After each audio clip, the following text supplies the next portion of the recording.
সকল শিক্ষার্থীকে স্বাগত জানাই।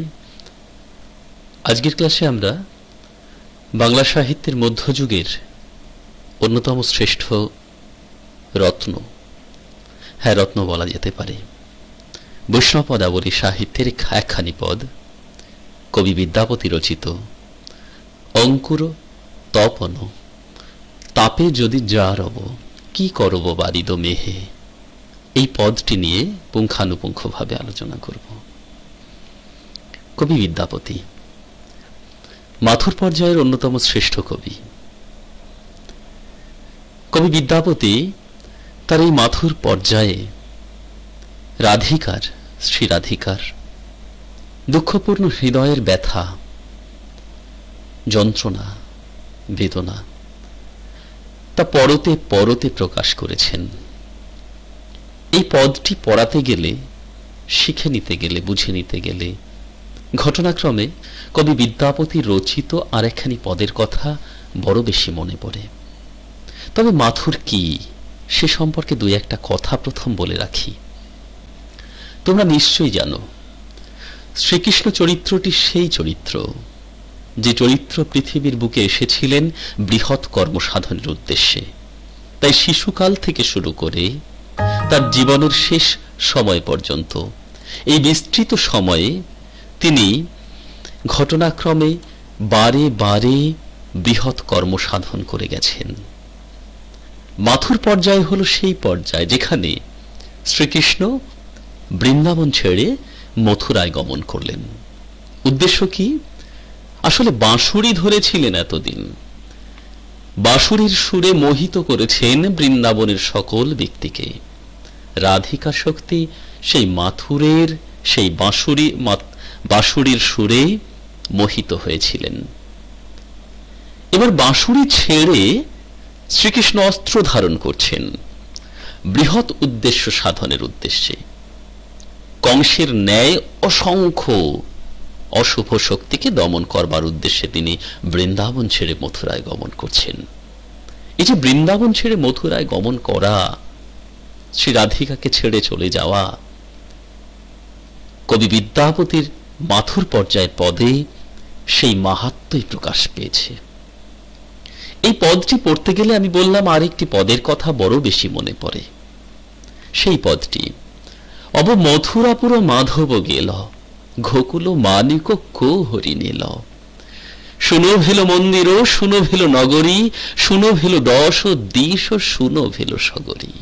সত্যি শ্রীকৃষ্ণহীন হয়ে বৃন্দাবন আজ শূন্য হয়েছে। তাই মথুরাপুরীতে মাধব যখন চলে গেলেন, গোকুলের রত্ন মনে হলো কে যেন হরণ করে নিয়েছে। আর সেই রত্নহীন গোকুল ধাম, বৃন্দাবন ধাম অনুভব করছে প্রতি পরতে পরতে যে সে যেন শূন্য আজ।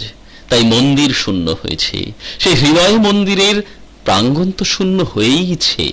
শুধু হৃদয় মন্দিরের প্রাঙ্গণ, 10 দিক শূন্য হয়েছে।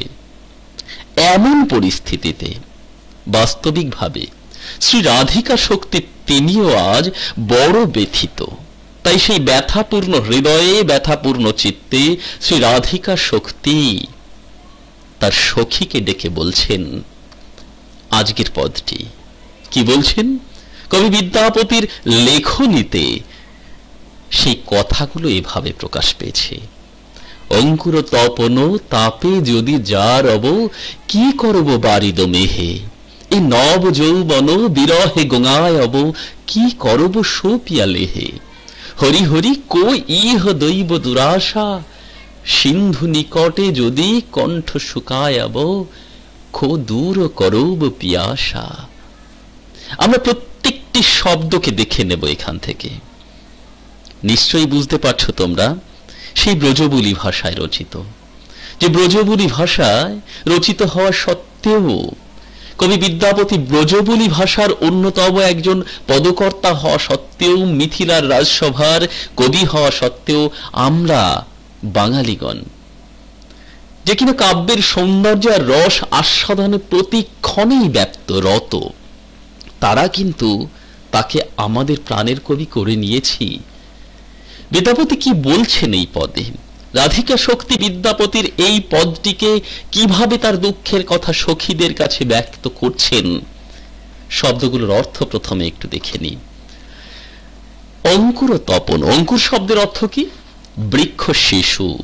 তাহলে বৃক্ষ শিশু যদি তপন তাপে, সূর্যের প্রখর তাপে যদি জর্জরিত হয়, তাহলে কি করব বাড়িদ মেহে?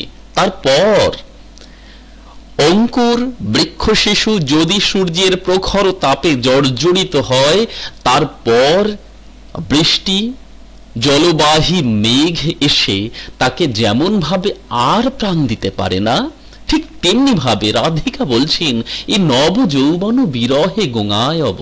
গোঙায়ব শব্দের অর্থ অতিবাহিত করব, সময় যাপন করব। অর্থাৎ আমার নবযৌবনের কালে শ্রী রাধিকা বলছেন, যখন কিনা শ্রীকৃষ্ণ আমার কাছে নেই, এমন সময়ে আমি যখন কিনা বিরহে, তার বিচ্ছেদে দুঃখপূর্ণ ভাবে অতিবাহিত করছি, তারপর তিনি যদি আসেন, কি করব সপিয়া লেহে? তারপর প্রিয়ার স্নেহের পরশ আমাকে আর কি বাঁচিয়ে তুলতে পারবে? প্রশ্ন রেখেছেন কবি বিদ্যাপতি। অসাধারণ উপমা অলঙ্কারের প্রকাশ করলেন। পাশাপাশি দুঃখপূর্ণ বেদনা ক্লিষ্ট শ্রী রাধিকার মনের দুঃখকে, যন্ত্রণাকে এই পদের মধ্য দিয়ে তিনি প্রকাশ করেছেন, মূলত প্রথম এই অংশের মধ্যে। শ্রী রাধিকা তাই দুঃখপূর্ণ চিত্তে তার সখীর কাছে বলছেন, হরি হরি কো ইহ দৈব দুরাশা। হরি হরি, কোন দুর্দৈব এমন দুর্দশা ঘটালো? দৈব দুরাশা অর্থাৎ কোন দুর্দৈব, অর্থাৎ কোন দুর্ভাগ্য আমার এই দুর্দশার কারণ, তা তো আমি বুঝতে পারছি না। শ্রী রাধিকা তার সখীকে উদ্দেশ্য করে বলছেন, সিন্ধু নিকটে যদি কণ্ঠ শুকায়াব, কো দূর করব পিয়াসা। সিন্ধুর নিকটে যাওয়ার পরেও যদি কণ্ঠ শুকিয়ে যায়, তবে কে আর আমার পিপাসা দূর করবে? এখানে আমরা লক্ষ্য করছি শ্রী রাধিকা শক্তি যেন এই জায়গায় এসে বলতে চাইছেন, শ্রী রাধিকা যেন বলতে চাইছেন, তার জন্য দোষী কে? দোষী তিনি নিজে স্বয়ং। তাই তার এই দুর্ভাগ্যের কারণে তিনি এখন আর শ্রীকৃষ্ণের প্রতি নয়, তাকে আর দোষারোপ করছেন না। তিনি বৃন্দাবন ছেড়ে মথুরায় গমন করেছেন বলে তাকে আর দোষারোপ করছেন না। দীর্ঘকাল হয়ে যাওয়ার পরে যখন স্বাভাবিকভাবেই তিনি আর ফিরে এলেন না, তখন দুঃখপূর্ণ চিত্ত স্বীকার করে নিল যে শ্রীকৃষ্ণকে ধরে না রাখার কারণ তিনি নিজে স্বয়ং। শ্রীকৃষ্ণ দীর্ঘদিন হয়েছে বৃন্দাবন ছেড়ে মথুরা ধামে চলে গেছেন বৃহৎ কর্ম সাধনের উদ্দেশ্যে, বলেছিলেন ফিরে আসবেন। রাধিকা শক্তি সেই আশার পথের দিকে তাকিয়েছিলেন আশাপূর্ণ ভাবে, কিন্তু ফিরে এলেন না। তাই এখন শ্রী রাধিকা দুঃখপূর্ণ চিত্তে সখীর কাছে বলছেন, আমার নবযৌবন বিরহে অতিবাহিত করে দিলাম, তারপর প্রিয়ার স্নেহের পরশ এসে আমাকে কি প্রাণ দান করতে পারবে? কিংবা আমার এই দুর্দৈব দুরাশার কারণ আমার দুর্ভাগ্য, যেন তিনি নিজের দুর্ভাগ্যের কথা স্বীকার করে নিলেন। তাই তিনি বলছেন যে সিন্ধুর নিকটে গিয়ে যদি কণ্ঠ শুকিয়ে যায়, তার জন্য দোষী কে? নিশ্চিতভাবে তার জন্য দোষী নিজেই। এখানে সিন্ধু শব্দের অর্থ সাগর, কিন্তু সিন্ধু শব্দের নিহিত অর্থরূপে তিনি শ্রীকৃষ্ণের প্রেম সিন্ধুর কথা বলতে চাইলেন, এবং সেখানে গিয়ে শ্রীকৃষ্ণের মাহাত্ম্যকে অনুভব না করতে পারা তা কণ্ঠ শুকিয়ে যাওয়ার সঙ্গে তুলনা করলেন, অর্থাৎ পিপাসার সঙ্গে তুলনা করলেন। আমরা দ্বিতীয় অংশটি এবার দেখে নিই। সেখানে কি বলছেন কবি? চন্দন তরু জব সৌরভ ছোড়ব, শশধর বড়ি খব আগি, চিন্তামণি জব নিজগুণ ছোড়ব, কি মোর কর্ম অভাগী। এখানে চিন্তামণি হবে। শ্রাবণ মাহ ঘন বিন্দনা বরি খাব, সুর তরু ঝাঁঝরি ছন্দে, গিরিধর সেবী ঠাম নাহি পাওব, বিদ্যাপতি রহুধন্ধে। চন্দন তরু, আমরা জানি চন্দন বৃক্ষ এমনই যা যত বেশি অন্য বস্তুর সঙ্গে সংঘর্ষিত করা হয়, তত সেখান থেকে সুগন্ধ বিতরণ করতে থাকে।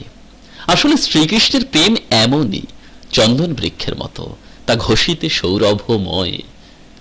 তাকে যত বেশি আস্বাদন করা যায় তা তত বেশি মাহাত্ম্যপূর্ণ হয়ে পড়ে।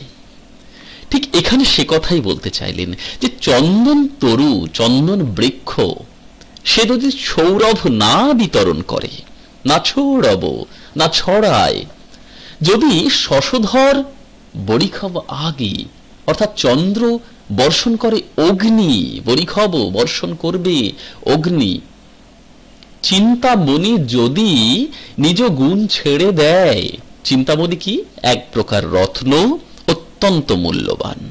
তাহলে অত্যন্ত মূল্যবান এক প্রকার রত্ন, যা হাতে ধারণ করার অর্থই হলো নিজের যা কিছু ইচ্ছা তা পূর্ণতা পাওয়া। কিন্তু এই চিন্তামণি যদি নিজের গুণ ছেড়ে দেয়, তাহলে তার জন্য কি মোর কর্ম অভাগী, এ অভাগের কর্মফল ছাড়া আর কিছু নয়। সুতরাং দুর্ভাগ্যের কারণ যদি এগুলো হয়, তাহলে তা কি অসাধারণ সুন্দরভাবে কবি বিদ্যাপতি এখানে ব্যক্ত করলেন বিষয়টি। শ্রী রাধিকার মনের ভাব প্রকাশ করলেন এখানে। চন্দন তরু সে কি সৌরভ ছেড়ে দিতে পারে? না, তা সম্ভব নয়। শশধর সে কি অগ্নির ন্যায় তীব্র সুতীক্ষ্ণ আলো বর্ষণ করতে পারে? না। চিন্তামণি এই রত্ন সে কি নিজের গুণকে ছেড়ে দিতে পারে? না। তাহলে এগুলো যদি না হয়, ঠিক তেমনি ভাবে শ্রীকৃষ্ণের সান্নিধ্যে থেকেও শ্রীকৃষ্ণকে দূরে সরে যাওয়ার জন্য দোষীকে নিশ্চয়ই সেই ব্যক্তি যে শ্রীকৃষ্ণকে অনুভব করতে পারেনি।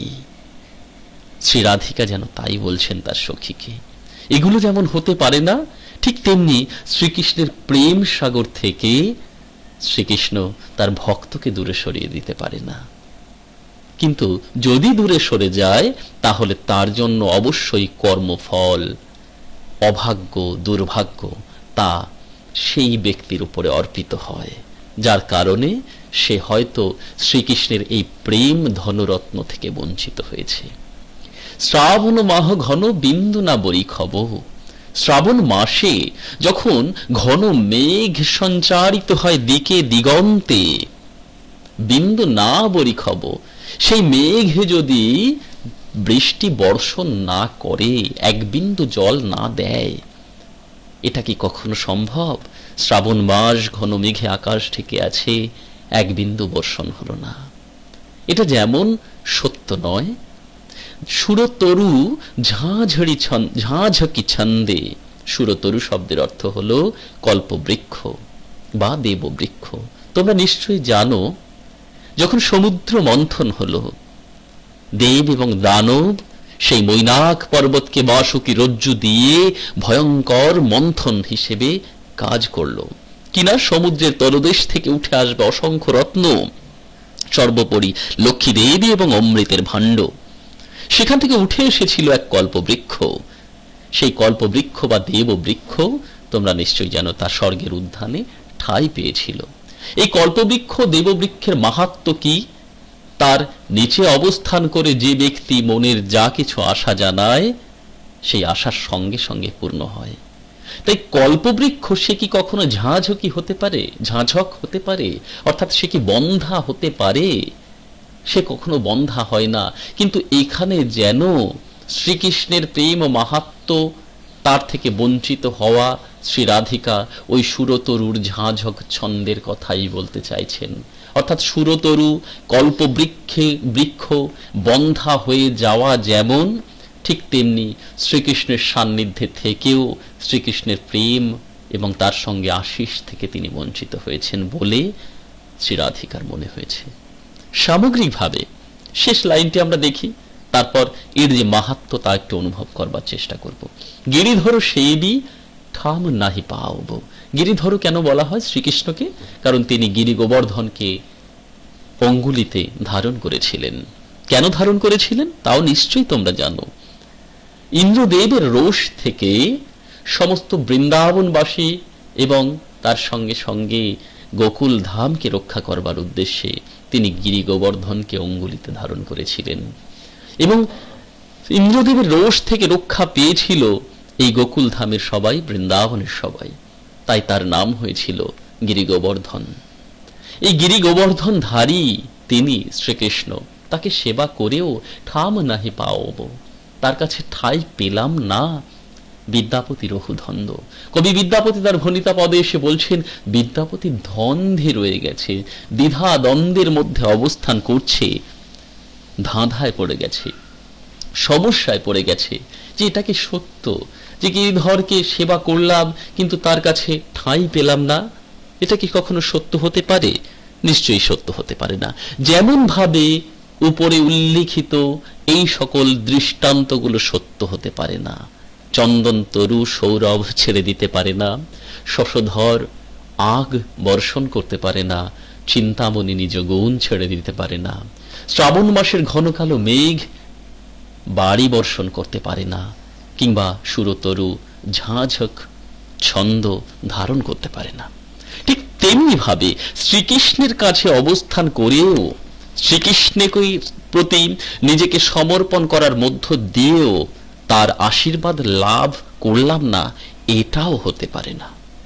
অর্থাৎ এখানে এই পদটির মধ্যে বিদ্যাপতি, মৈথিলী কবি, মৈথিলী কোকিল, তিনি যেন বলে দিতে চাইলেন শ্রীকৃষ্ণের প্রতি আত্মসমর্পণ অর্থাৎ কৃষ্ণেন্দ্রীয় প্রীতি ইচ্ছার মাধ্যমে যদি আমরা তাকে সেবা করি, তাকে সমর্পণ করি নিজের আত্মকে, তাহলে অবশ্যই সেই কর্মফল আমরা লাভ করতে পারি, সেখান থেকে বঞ্চিত হতে পারি না। সুতরাং সামগ্রিকভাবে আমরা যদি এই পদটিকে দেখি, তাহলে আমরা প্রথম অংশে যদিও শ্রী রাধিকার দুঃখের কথা বলা হয়েছে, যন্ত্রণার কথা বলা হয়েছে, এবং সেই দুঃখ যন্ত্রণার কথা বলতে গিয়ে কবি যে দৃষ্টান্তগুলিকে তুলে ধরেছেন, সেই যে দৃষ্টান্তের মধ্য দিয়ে শ্রী রাধিকা যেন তার সখীদের এটা বোঝাতে চাইছেন, শ্রী রাধিকা যেন সখীদের কাছে মনের যন্ত্রণার পাশাপাশি এই সান্ত্বনা প্রকাশ করতে চাইছেন যে আগামী সময়ে হয়তো শ্রীকৃষ্ণের আশীর্বাদ থেকে তিনিও বঞ্চিত হবেন না, যেমন ভাবে কবি বঞ্চিত হবেন না।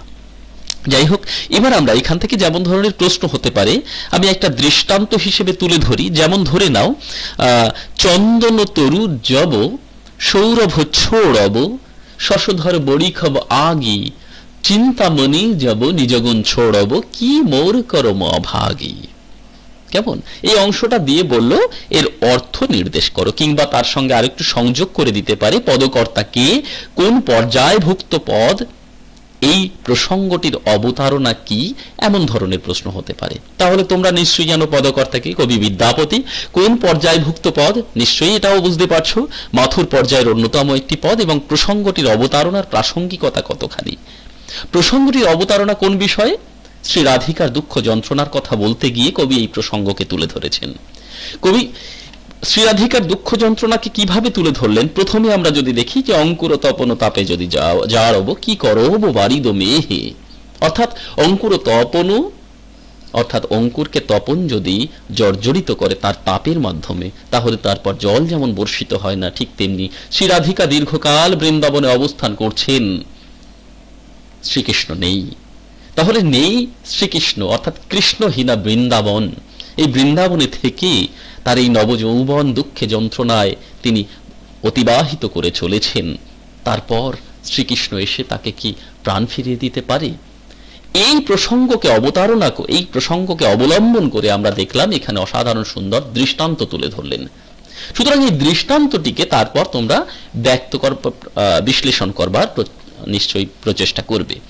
সেক্ষেত্রে যেমন ভাবে বিশ্লেষণ করে দিলাম যে চন্দন তরুর স্বভাব ধর্ম সুগন্ধ বিতরণ করা, এভাবে লিখবে। সে যদি তা বন্ধ করে দেয়, কিংবা চন্দ্রের স্বভাব ধর্ম হলো শীতলতার পরিবর্তে, স্বভাব ধর্ম শীতলতা, তার পরিবর্তে সে যদি অগ্নিবর্ষণ করে, অথবা যে চিন্তামণি রত্ন চিন্তামাত্র ফল দানের পরিবর্তে সে যদি আত্মধর্ম ত্যাগ করে নিষ্ক্রিয় হয়ে যায়, তবে এটাকে রাধার কর্মফল ছাড়া কোনোভাবে ব্যাখ্যা করা যায় না।